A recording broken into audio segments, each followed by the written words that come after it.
Oke Bapak Ibu sekalian, tema yang diberikan kepada saya adalah Not Greater Than Our Master. Dan hari ini bertepatan dengan minggu kedua Prapaskah sebelum kita memperingati di dalam masa kesengsaraan Tuhan Yesus dan juga kebangkitannya. Kita akan merenungkan bagian ini yang terambil dari Yohanes 13 ayat 12 hingga yang ke-17. Bapak Ibu Saudara sekalian, seperti biasa saya ingin mengajak jemaat untuk pada waktu kita mendengarkan firman Tuhan, coba dibuka Alkitabnya. Bagi yang punya bawa Alkitab fisik silakan dibawa. Tetapi saya tahu mungkin lebih banyak yang buka Alkitab elektronik, silakan dibuka juga. Supaya kita punya sebuah kebiasaan, kalau kita membaca teks tersebut, mungkin kita nggak paham, mungkin kita nggak ngerti. Saudara bisa menuliskan notes tertentu di sana, sehingga di kemudian hari waktu kita membuka dan membacanya, Bapak Ibu Saudara juga bisa disegarkan kembali. Saya sudah juga siapkan di dalam layar LCD Yohanes 13 ayat 12 hingga yang ke-17. Saya akan membacakan untuk kita sekalian. Sesudah ia membasuh kaki mereka, ia mengenakan pakaiannya dan kembali ke tempatnya. Lalu ia berkata kepada mereka, ia di sana adalah Yesus berkata kepada murid-muridnya, "Mengertikah kamu apa yang telah kuperbuat bagimu? Kamu menyebut aku guru dan Tuhan, dan katamu itu tepat, sebab memang akulah guru dan Tuhan.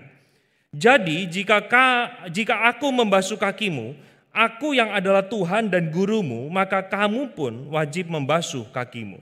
Sebab aku telah memberikan suatu teladan kepada kamu, supaya kamu juga berbuat sama seperti yang telah kuperbuat kepadamu.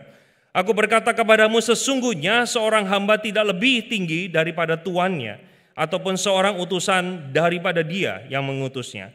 Jikalau kamu tahu semua ini, maka berbahagialah kamu jika kamu melakukannya." Sampai di sana pembacaan kita pada siang hari ini. Bapak Ibu Saudara sekalian, seorang atlet yang bernama Shericka Jackson. Dia adalah seorang atlet lari dari asal Jamaika. Beberapa waktu yang lalu, yaitu tepatnya pada waktu COVID sedang berlangsung tahun 2020, dia menghebohkan rakyat Jamaika dengan sikapnya yang sombong pada waktu ikut dalam perhelatan lomba lari di Olimpiade tahun 2020. Entah alasan apa yang ada di balik yang dia lakukan, dia dikatakan di dalam harian atau surat kabar online yang beredar, dikatakan dia sengaja melambatkan larinya ketika dia mencapai garis finish.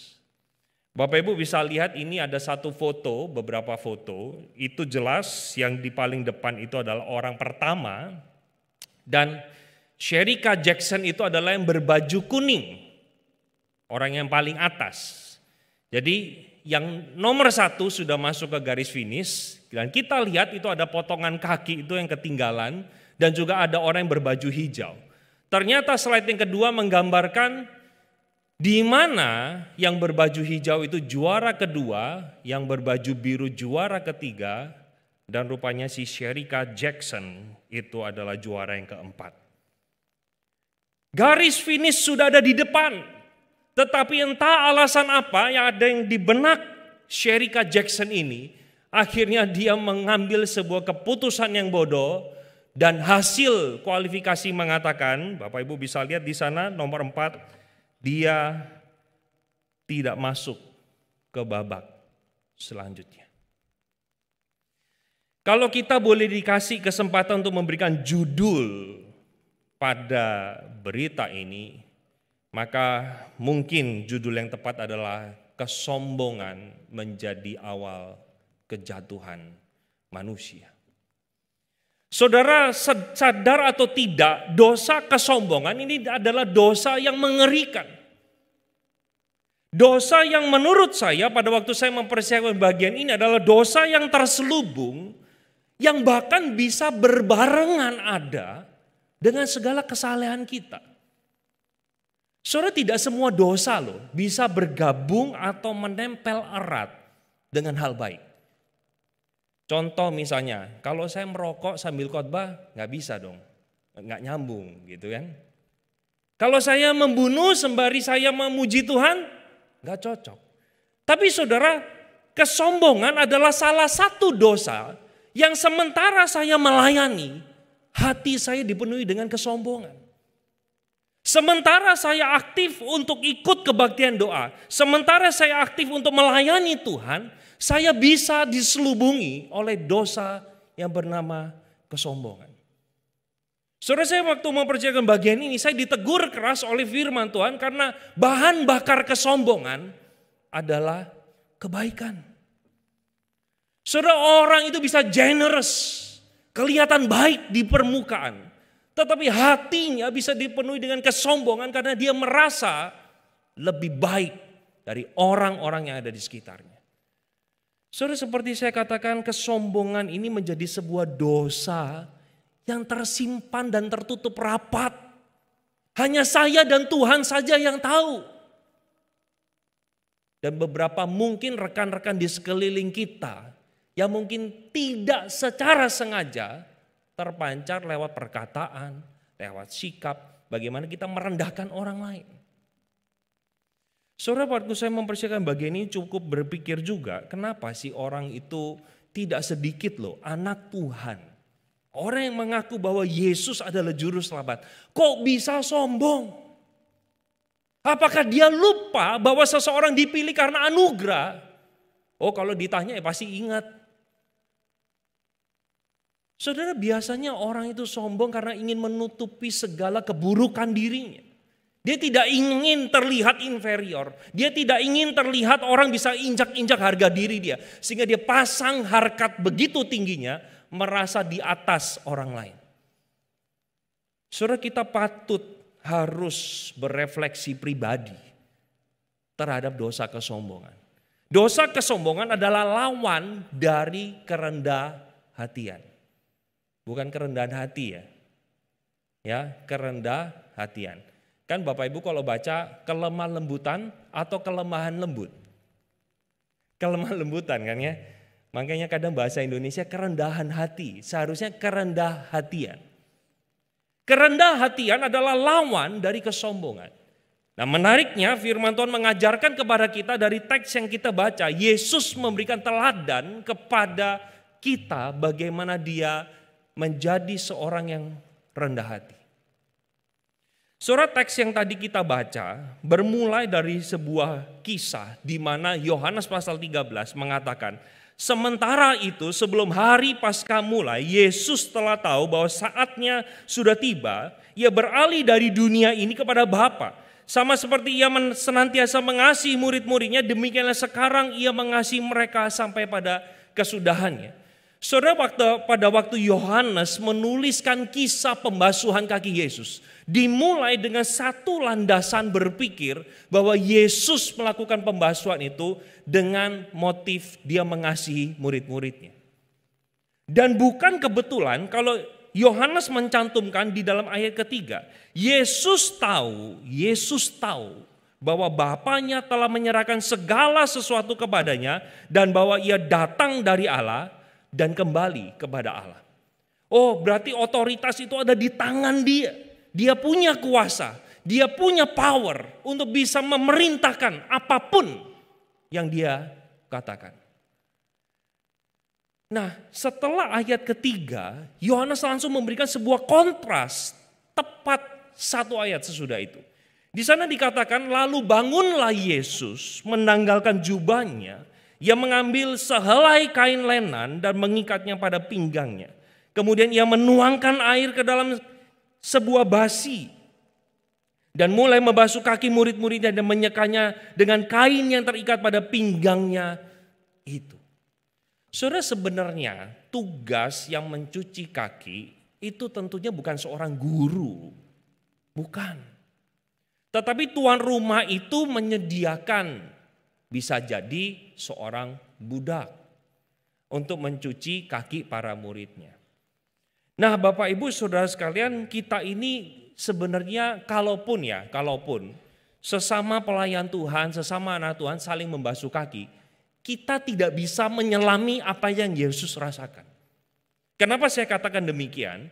Karena hari ini kalau kita pakai sepatu atau sandal, itu beda konteksnya dengan zaman itu. Bapak Ibu kalau melihat gambar ini, nah ini adalah, nah ini adalah alas kaki atau sepatu atau sandal yang digunakan di zaman itu. Dan orang-orang berjalan itu jalannya nggak kayak Singapura. Ya, Singapura tuh ganggang aja masih mulus gitu. Mungkin jalanannya itu kayak di pedesaan, di mana tanah merah. Kalau hujan kayak Singapura, udah pasti deh. Kalau ada sebuah gereja, maka gereja itu pasti belepotan sama lumpur.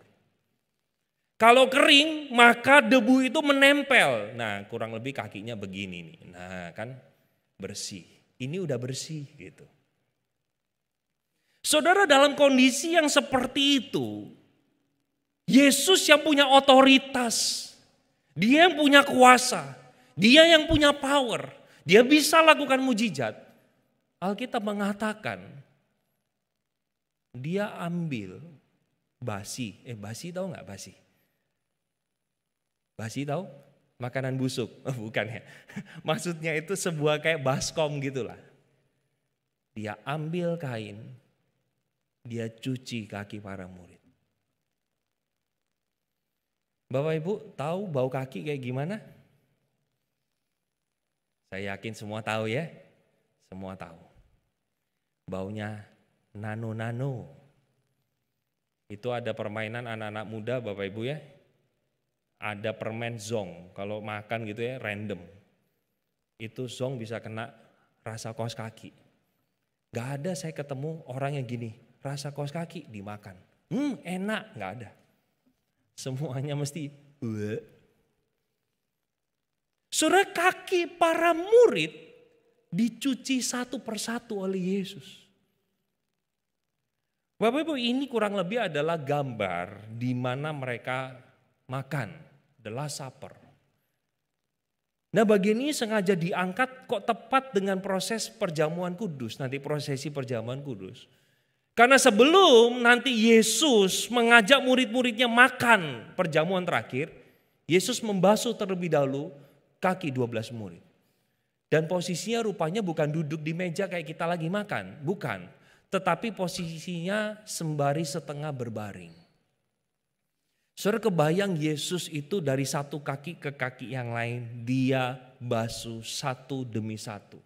Akhirnya sudah hitam, sudah bau, dia ganti. Datang lagi satu persatu para murid.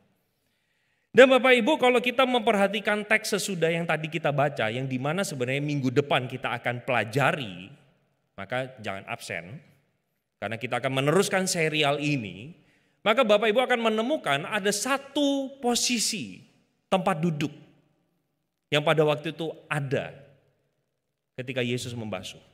Kurang lebih itu Yohanes ada di sebelah kanannya Yesus dan Yudas itu di sebelah kiri. Sementara Peter atau Simon itu berada di seberangnya. Karena ada satu isyarat atau perkataan di dalam Yohanes 13 ayat 24 bahwa Petrus itu kayak kasih kode. Karena Yesus barusan memberikan trivia, kuis. Salah satu di antara kamu akan menjual aku. Semua murid mengatakan, itukah aku? Sebenarnya oleh Lawson Noel kemarin sudah dijelaskan dengan sangat baik sekali di dalam kebaktian doa. Nah, ngomong-ngomong kebaktian doa, mengundang juga Bapak Ibu boleh sama-sama hadir ya, mempersiapkan hati.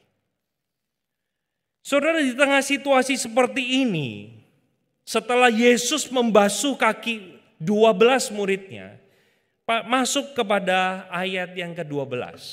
Di sana dikatakan sesudah ia membasuh kaki mereka, ia mengenakan pakaiannya lalu kembali ke tempatnya, lalu ia berkata kepada mereka, mengertikah kamu apa yang telah kuperbuat kepadamu? Saudara coba,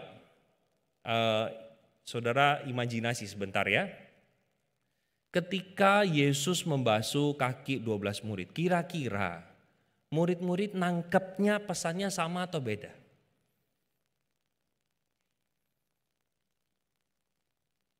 Oh, thank you. Jawabannya bagus-bagus Bapak Ibu ya. Ini kok semua jawabnya dalam hati gitu. Kayak khotbah di rumah duka saya.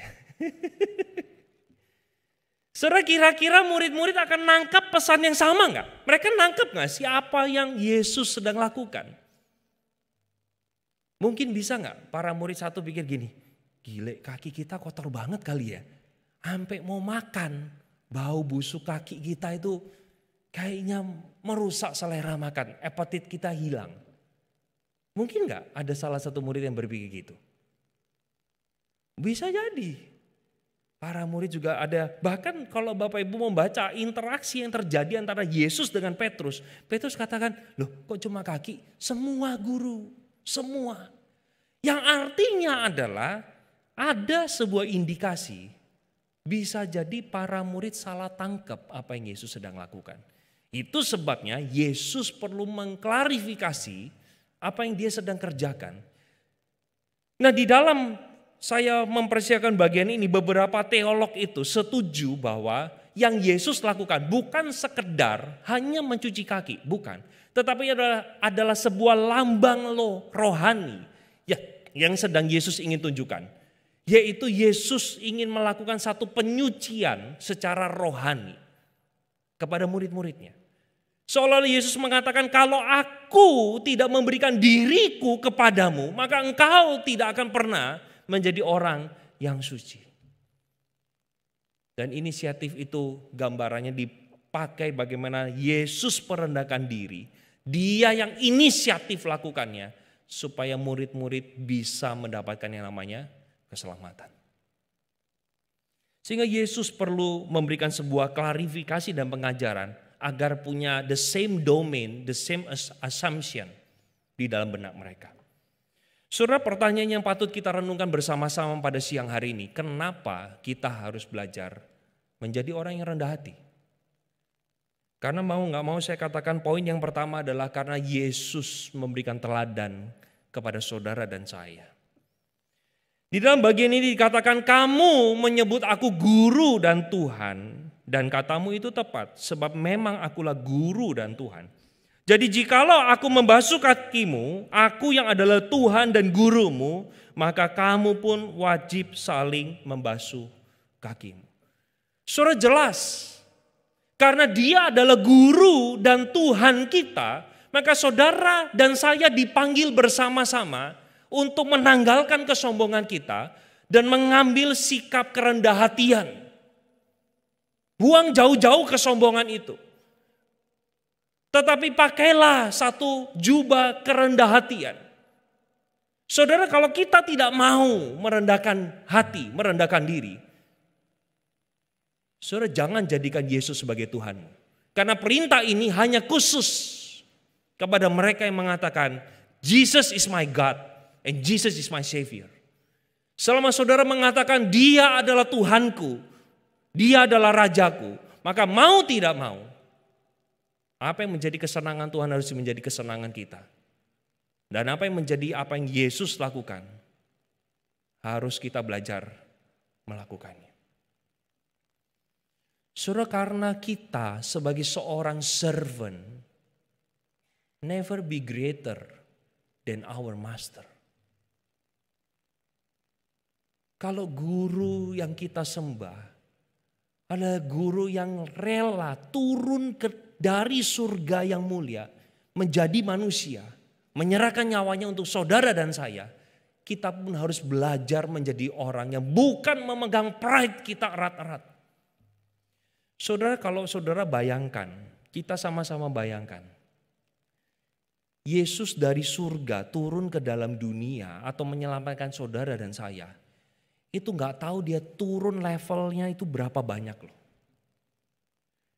Dari yang tidak terbatas menjadi yang terbatas. Itu sudah unbelievable. Saudara, Yesus itu pilihan. Kalau dia mau turunkan derajat dia, apakah pilihannya yang manusia? Enggak. Become an angel is better than a human. Betul? Angel itu bisa kayak Iron Man. Tanpa jubah dia bisa terbang.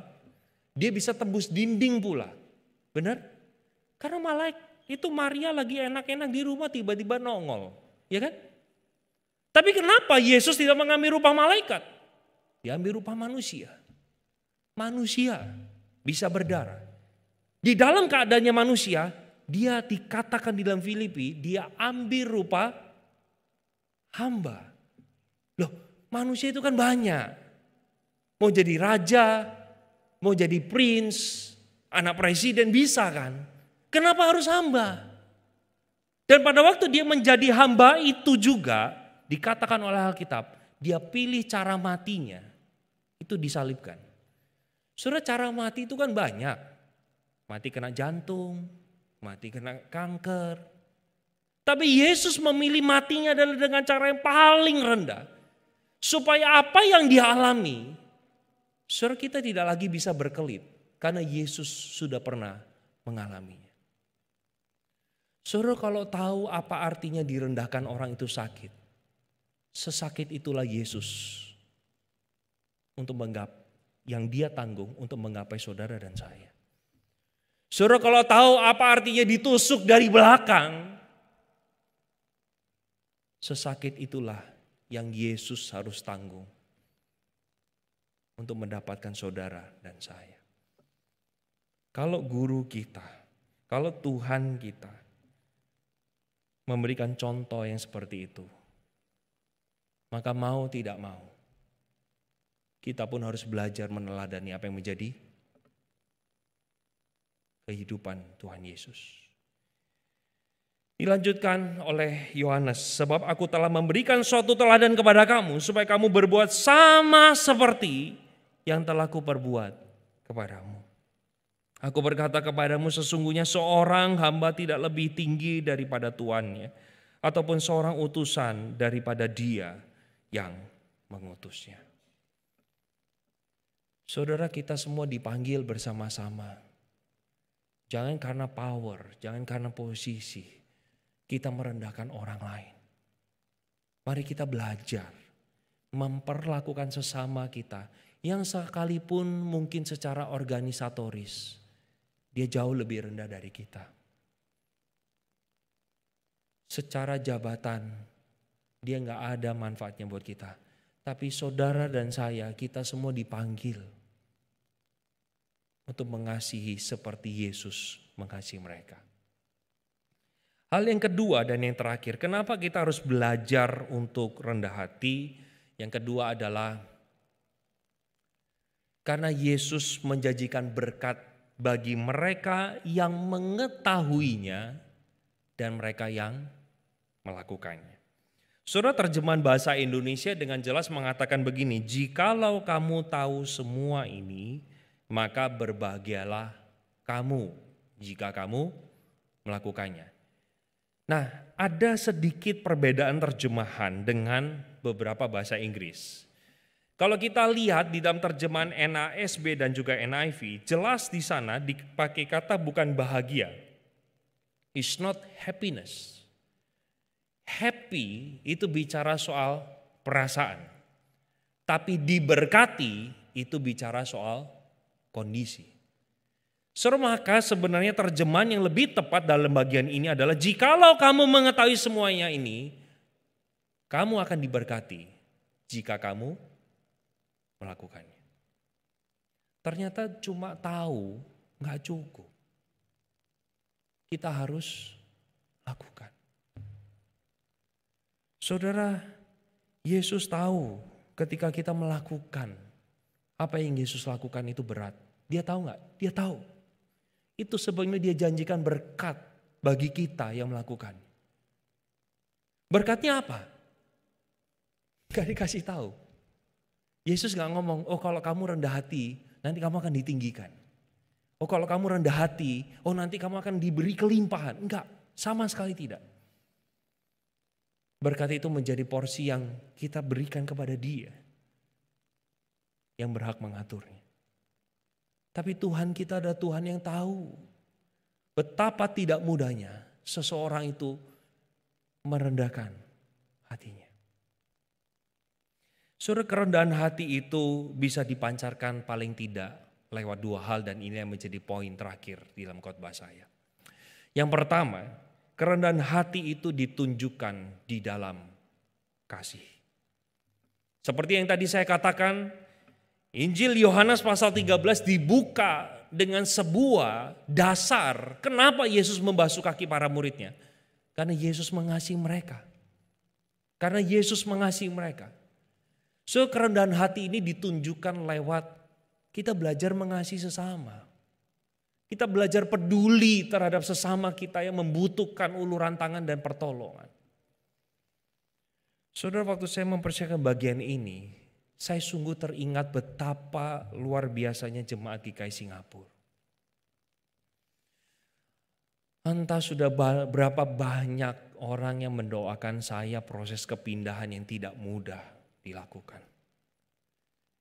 Saudara, saya sampai sama istri saya di Jakarta, kami hanya bisa meneteskan air mata untuk kebaikan dan kasih dari Bapak Ibu yang ada di tempat ini. Kami tidak pernah bertemu. Saya pernah katakan dengan beberapa orang di tempat ini, gak salah pilih saya jadi gembala. Saya baru ada di sini Bapak Ibu, injek kaki di sini cuma 1 kali. Cuma 1 kali.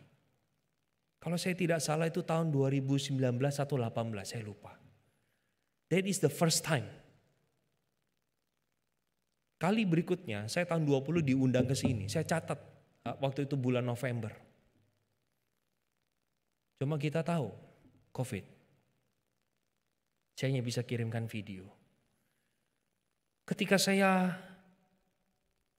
diutus Tuhan datang ke tempat ini, ada khawatir gak? Ada. Ada takut gak? Pasti adalah. Tetapi saya melihat betapa luar biasanya Tuhan menggerakkan jemaat-jemaat di tempat ini untuk mengasihi saya. Keluarga saudara tidak. Tetapi dikasihi keluarga sendiri. Berapa banyak waktu yang sudah diluangkan, berapa banyak uang yang sudah digelontorkan. Saudara, saya melihat ada satu luar biasa di tempat ini, jemaat yang begitu mengasihi Tuhan. Yang tentunya juga Tuhan ingin jemaat ini juga mengasihi rohaniwan. Dan saya adalah salah satu orang yang merasakannya. So di luar kita, ada banyak orang yang membutuhkan pertolongan. Mungkin di sekitar kita di Singapura ini jarang ada orang miskin dan minta-minta, jarang. Tetapi pertanyaannya, apakah tidak ada orang yang membutuhkan pertolongan kita? Saudara, apakah negara ini membuat kita mengerucutkan mata kita hanya tertuju kepada diriku dan keluargaku? Aku tidak peduli dengan orang lain. So di luar sana ada banyak orang yang coba kalau kita mengerti dan duduk di sepatu dia, memakai sepatu dia, kita akan paham betapa tidak mudahnya menjalani hidup ini.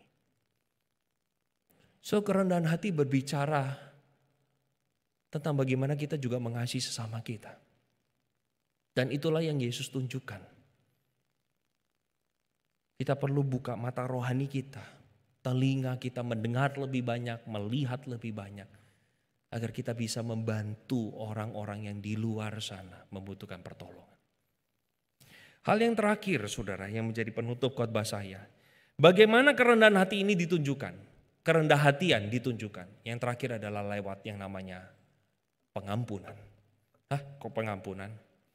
Bapak Ibu perhatikan di dalam kisah ini. Siapakah murid yang menonjol di dalam kisah ini? Saudara akan jawab Petrus, betul? Karena Petrus yang terjadi interaksi dalam dengan Yesus. Tapi kalau saya boleh tanya, murid kedua siapa yang paling banyak dibahas dalam bagian ini?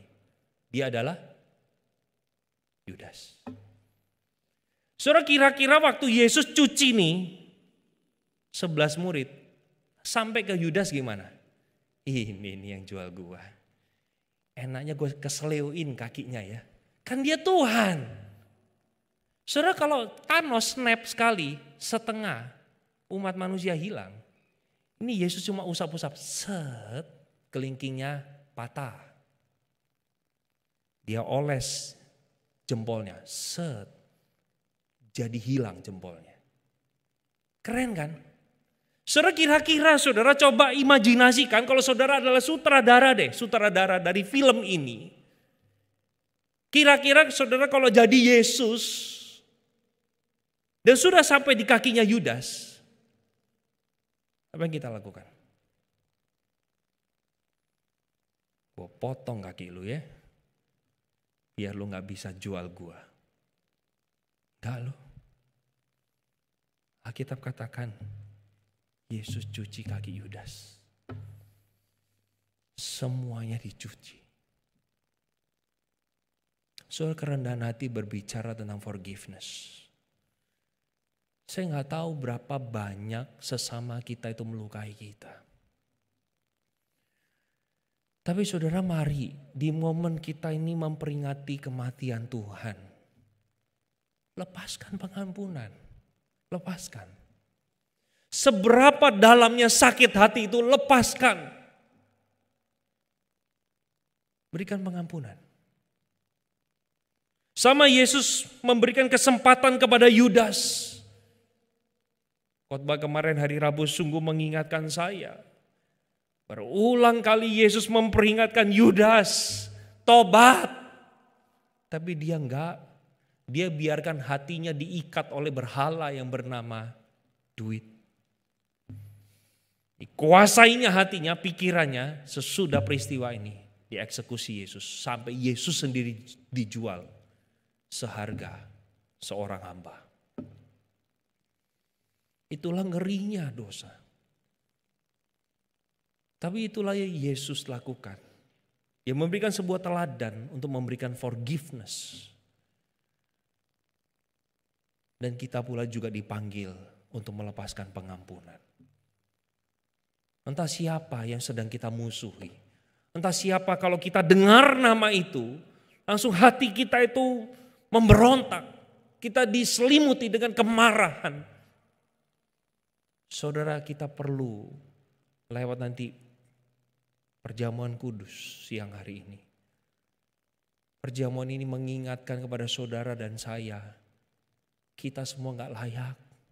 Gak ada satupun yang layak termasuk saya menerima roti dan perjamuan. Roti dan anggur. Tapi roti dan anggur ini mengingatkan kepada saudara dan saya bahwa kita diampuni just only by grace. Not by works. Sehingga Tuhan juga mengajak setiap kita. Mari berikanlah pengampunan kepada orang yang telah melukai hati kita.